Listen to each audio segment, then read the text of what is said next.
अस्सलाम वालेकुम, क्या हाल चाल है दोस्तों। उम्मीद है सब खैरियत से होंगे। तो भाई मेरे साथ बैठे हुए हैं जिनका आज दोस्तों एक वीज़ा अप्रूव्ड हुआ है जी बुल्गारिया का। दोस्तों मैंने इसमें बताना ये है कि बुल्गारिया का जो वीज़ा अप्रूव्ड हुआ है इसके अंदर इन्होंने शेंगन वीज़ा अप्लाई किया था या बुल्गारिया का वीज़ा अप्लाई किया था और किस तरीके से वीज़ा लगा है, क्या सिस्टम है सारा, तो ये चीज़ मैंने आपको बतानी है।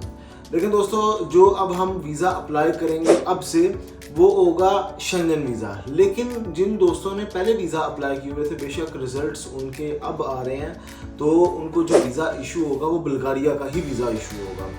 अच्छा ये भाई हैं, इनका जो वीज़ा लग गया है मैंने ऑलरेडी इंस्टाग्राम पे अपलोड किया हुआ है, आप उसको वहाँ पे देख सकते हैं। और रही बात कि कौन सा वीज़ा है, क्या कैटेगरी है, ये देख लें। ये सबसे पहले मैंने आपको दिखा दिया, ये चीज़ है, ये वीज़ा इंस्टाग्राम पर भी अपलोड है।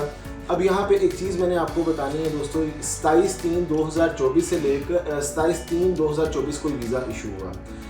26/4/2024 से लेकर 17/5/2024 तक ये वीज़ा दोस्तों ये लग गया है। 6 दिन का सिंगल एंट्री वीज़ा और 20 दिन का इनको एंट्री मिली है, यानी कि 20 डेज़ के अंदर ये कभी भी ट्रैवल कर सकते हैं और सिंगल एंट्री 6 डेज़ का वीज़ा। अच्छा यहाँ पे एक और चीज़ आती है कि 1 अप्रैल से तो जी बुल्गारिया शेंगन का पार्ट बन चुका हुआ है, तो ये जो वीज़ा है ये तो अभी स्टार्ट होना है नेक्स्ट मंथ, इस मंथ के लास्ट पे जाके, और नेक्स्ट मंथ तक ही वीज़ा रहना है। अभी तो शेंगन का पार्ट है, तो क्या हम इस पे शेंगन ट्रैवल कर सकते हैं या नहीं कर सकते हैं।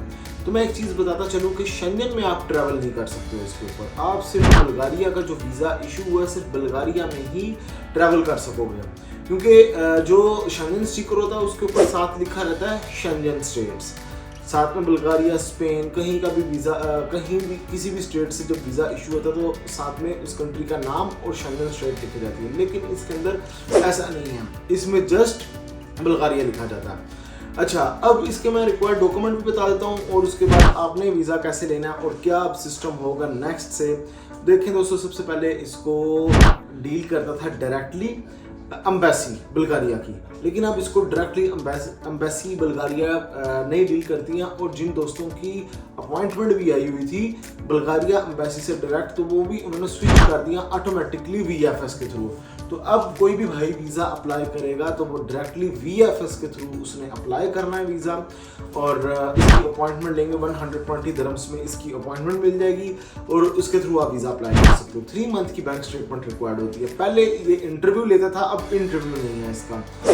अच्छा अब एक सिस्टम यहाँ पे है कि पहले जो इंटरव्यू होता था वो तो डायरेक्टली एम्बेसी लेती थी और वहाँ पे जाके आप अपेयर होते थे और आपने उनको बताना होता था मैंने इन प्लेसेस पे जाना है। इंटरव्यू लेने के बाद वो आपको तकरीबन 2-4-5 दिन हफ्ते के अंदर अंदर वीज़ा दे देते थे। अभी क्या सिस्टम है, अभी वीएफएस के थ्रू आपने सबमिशन करवाई, एम्बेसी ने इंटरव्यू तो नहीं लेना, वीएफएस ने इंटरव्यू नहीं लेना, लेकिन ये पॉसिबिलिटी ज़रूर है कि अगर वो चाहें एम्बेसी वाले तो वो किसी ना किसी क्लाइंट को कॉल कर सकते हैं। जैसे कि आपने पीछे भी देखा होगा कि कभी जर्मन एम्बेसी से कॉल आ गई या फिर स्विस एम्बेसी से कॉल आ गई किसी को, या फिर स्पेनिश एम्बेसी से किसी को कॉल आ गई। लेकिन वो बहुत रेयर केसेस होते हैं कि जिनको कॉल आ जाती है डायरेक्ट एम्बेसी की तरफ से, तो वो उनसे एक आधी चीज़ पूछ लेते हैं।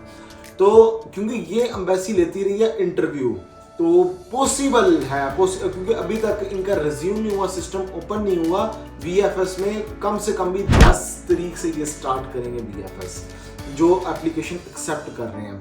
तो पॉसिबल है कि किसी एक बंदे को कॉल करके पूछ लें, लेकिन इसकी ज़रूरत नहीं पड़ेगी।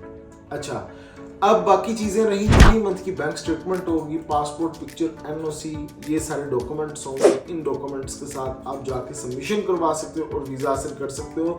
लेकिन आपको अब जो वीज़ा मिलना है वो शेंगन स्टेट्स का ही मिलेगा, बुल्गारिया का ही वीज़ा मिलेगा। अब मैं एक और चीज़ यहाँ पे क्लियर कर दूँ कि जब भी कोई कंट्री ओपन होता है, रिज्यूम होता है या फिर कोई कंट्री मर्ज होता है किसी के साथ, तो उसमें रिलैक्सेशन मिलती है बहुत सारे लोगों को और वो वीज़ा अप्लाई करते हैं और वीज़ा मिल भी जाते हैं। तो अब रही बात बुल्गारिया, एक और कंट्री रोमानिया। रोमानिया अभी तक रिज्यूम नहीं हुआ, इस सिस्टम में हो जाएगा वेरी सून वीएफएस के थ्रू। तो ये 2 कंट्रीज़ हैं, इनमें वीज़ा अप्लाई करेंगे आपको वीज़ा मिलेगा। नहीं समझ आ रही कैसे करना है, क्या करना है, डॉक्यूमेंट्स वगैरह क्या, आप ऑफिस आ जाना, मैं आपको सारा गाइड कर दूंगा। तो गाइस नेक्स्ट वीडियो में मिलूंगा नए टॉपिक पर। ख्याल रखें अपना, टेक केयर, अल्लाह हाफ़िज़।